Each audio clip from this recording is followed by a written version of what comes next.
बात करते जानते हैं क्या कुछ कहेंगे, आज आपने बीजेपी में शामिल हुए क्या? देखिए, मैंने अपने पत्र में सारी बातें लिखी कि क्या कारण रहे, वो सारे तीनों मुद्दे मैंने उल्लेख करे। भले ही वो सनातन धर्म के बारे में पार्टी का जो मौन स्वीकृति हो, भले ही वो प्रभु श्री राम के प्राण प्रतिष्ठा के जो निमंत्रण को अस्वीकार करने का मुद्दा हो, या भले ही वो वेल्थ क्रिएटर्स को सुबह से शाम गाली देने का मुद्दा हो, मैं ये सब काम करने में अपने आप को असहज महसूस कर रहा था, इसलिए मैंने कांग्रेस में कही जिस राम मंदिर को लेकर हम सभी चाहते थे कि उस जगह जाए, सनातन को लेकर लगातार टीका टिप्पणी हो रही थी, कितने आहत की, क्योंकि आपने कहा कि वो मेरे को बहुत आहत किया। बिल्कुल, आपने देखा नहीं कि मैंने जिस दिन से भगवान श्री राम की प्राण प्रतिष्ठा को अस्वीकार किया, मैंने उसके दिन के बाद मीडिया में अपीयर नहीं हुआ। आपने नोट किया कि नहीं मुझे नहीं पता। मैंने कोई प्रेस कॉन्फ्रेंस नहीं करी, क्योंकि जब कई चीजें अननेगोशिएबल और अनपार्डनेबल होती है, कई चीजें ऐसी होती है व्यक्ति के जीवन में जिनमें किसी भी तरह का मोल भाव, कोई भी राजनीतिक गुणाभाग स्वीकार्य नहीं है, और उसमें एक चीज देश निर्माण है और दूसरी चीज धर्म की रक्षा है। इसीलिए मैं बार बार कहता हूं, और मैंने हर बार ये बात कही, कांग्रेस पार्टी के पटलों पर भी कही है, अपने सार्वजनिक मंच के पटलों पर भी कही है कि मेरा एक ही नारा है, वंदे मातरम, जय सिया राम। आप कहते हैं कि नीतियों को लेकर लगातार सरकार आगे बढ़ रही थी, विकसित भारत की बात करते, लेकिन आप उन नीतियों को लगातार विरोध नहीं कर सकते। विकसित भारत की संकल्पना का मैं बिल्कुल, प्रधानमंत्री जी का जो प्रपोजिशन है, जो आइडिया है, उसमें अपना अंशदान देने के लिए मैंने आज भारतीय जनता पार्टी का दामन थामा।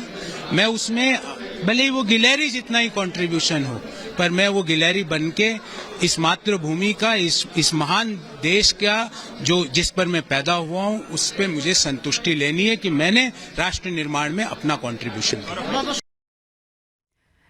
तो गौरव वल्लभ ने आज ही कांग्रेस से इस्तीफा दिया और आज ही बीजेपी ज्वाइन कर लिया, लेकिन पिछले 24 घंटे में कांग्रेस को 3 झटके लगे हैं। मुंबई के बड़े नेता संजय निरुपम ने भी पार्टी छोड़ दी है और कई तरह के आरोप लगाए। हालांकि कांग्रेस का कहना है कि बीती शाम में उन्हें पार्टी से निष्कासित कर दिया गया था। संजय निरुपम ने कहा कि कांग्रेस दिशाहीन हो चुकी है, भटक चुकी है। यहाँ 5-5 पावर सेंटर काम कर रहे हैं, जहां पर कोठरियां बनी हुई हैं, अपनी अपनी लॉबिंग करने में लोग पार्टी को बर्बाद कर रहे हैं। कांग्रेस पार्टी का कोई भविष्य नहीं है। सर, कांग्रेस में पतझड़ लग गया है, एक के बाद एक कांग्रेस नेता, बड़े नेता छोड़ रहे हैं। आपने भी अलविदा कहा, इतने साल रहे, क्या वजह रही आखिर? इसकी वजह यह है कि कांग्रेस का नेतृत्व जिन लोगों के पास है, वो संगठन को चला पाने और संगठन के जो तमाम जो नेतागण हैं अलग अलग राज्यों में या देश में, उनको संभाल पाने में फेल हो रहे हैं। जैसे मेरा आप केस लेंगे तो मैं तो पार्टी के हक में और हित में बोल रहा था। मैं ये कह रहा था कि इतनी सारी सीटें मुंबई में, सारी की सारी सीटें आप शिवसेना को मत दीजिए, इसमें कांग्रेस पार्टी खत्म हो जाएगी। इसमें मेरा एक व्यक्तिगत मामला था कि ये पर्टिकुलर सीट मत दीजिए, क्योंकि मैंने यहाँ 5 साल मेहनत की और जो सामने से जो उम्मीदवार प्रस्तावित किया जा रहा है वो एक स्कैमस्टर है, घोटालेबाज है, उसके ऊपर ईडी की चौकसी चल रही है, जांच चल रही है, वो खिचड़ी चोर है। तो ये सारी बातें बताने के बाद जो लोग, हमारी पार्टी के लोग या शिवसेना के लोग, जो भ्रष्टाचार के ऊपर एक बड़ा हाई मोरल ग्राउंड लेते हैं, वो आखिरकार एक भ्रष्टाचारी को हमारे ऊपर थोप रहे हैं। मैंने कहा ये गलत हो रहा है, हमारे खिलाफ भी है, पार्टी के खिलाफ भी है। अब इस सच को स्वीकार करके इसका विश्लेषण करें और इसमें से कुछ रास्ता निकालें, इसके बजाय ये मुझे ही सजा दे देते हैं, तो ठीक है, उनका फैसला। दूसरा ये कि जिस तरह से लॉबी की बात की है, सोनिया गांधी, राहुल गांधी, दिल्ली में जो लॉबी चल रहा है उसके बारे में? दिल्ली में इस समय जो संगठन के स्तर पे जो चल रहा है, उसमें 5-5 पावर सेंटर बन गए हैं। सभी नेता, जो 5 नेता के अपने पावर सेंटर है, उनकी अपनी कॉकस है, लॉबी है, कोठरी है, और वो आपस में एक दूसरे से लड़ रहे हैं, और उनकी लड़ाई में बहुत सारे निर्दोष लोग मारे जा रहे हैं। तो ऐसी स्थिति में कांग्रेस पार्टी का भविष्य कोई बहुत सुरक्षित होगा? कांग्रेस पार्टी आगे जाके फिर से उभर करके आएगी, मुझे नहीं दिखता। दूसरा बातें आ रही है कि सनातन हिंदू धर्म विरोधी कहा जा रहा है, कि जिस तरह से आप भी बोले कि जिस तरह से हिंदू धर्म की बातें कर, आज खुल के बात कर रहे थे, जय श्री राम के नारे शुरुआत किया। मैं कुछ बड़ी बात कह रहा हूं कि जो सेकुलरिज्म के नाम पर धर्म के अस्तित्व को नकारना और अपने आराध्य देवताओं को नकारना, ये जो एक सोच है वो पुरानी पड़ गई। आज का वर्ग उसको स्वीकार नहीं कर रहा है। आज वो जो नेहरूवियन सेकुलरिज्म है वो पूरी तरह से स्टेल हो चुकी है। आज एक नई विचारधारा जो जिसमें धार्मिकता का महत्व है, धर्मांधता नहीं, धर्मांधता पर मुझे ऐतराज हो सकता है, धार्मिकता जो हर व्यक्ति, क्योंकि बुनियादी तौर पर हिंदुस्तान का हर नागरिक धार्मिक नागरिक है, उसका अपना कोई भी धर्म हो सकता है लेकिन धर्म में विश्वास रखता है। उसके विश्वास के साथ खिलवाड़ हो रहा था सेकुलरिज्म के नाम पे, आज वो खिलवाड़ खत्म हो गया है। लोग खुल के मंदिरों में जाते हैं, खुल के पूजा पाठ करते हैं। ये जो नया ट्रेंड है ना, इसको कांग्रेस पार्टी को स्वीकार करना पड़ेगा। नहीं करेंगे तो रिजेक्ट हो जाएंगे। क्या विरोध होता है? विरोध भी होता है। विरोध मतलब मैंने एक दो किस्से सुनाए हैं, कहाँ उसी चीज को रिपीट करवा रहे हो। आगे दूसरा पूछो। दूसरा ये कि कांग्रेस पार्टी में कई ऐसे नेता हैं जो कि महिलाओं के बारे में अभद्र टिप्पणी कर रहे हैं। बात है, नहीं करना चाहिए।